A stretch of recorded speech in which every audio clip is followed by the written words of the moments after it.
That was a melodious performance. And moving on towards our next item, we have a Mizo traditional dance called Cheraw.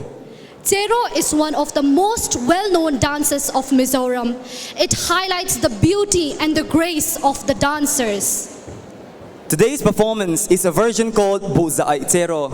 In the past, these used to be performed in the celebration of a big harvest, and the steps of the dance show the different stages of Juming from cultivation to harvest. Let us now invite the Chhawkhlei Cultural Club, Pachhunga University College to perform Cheraw.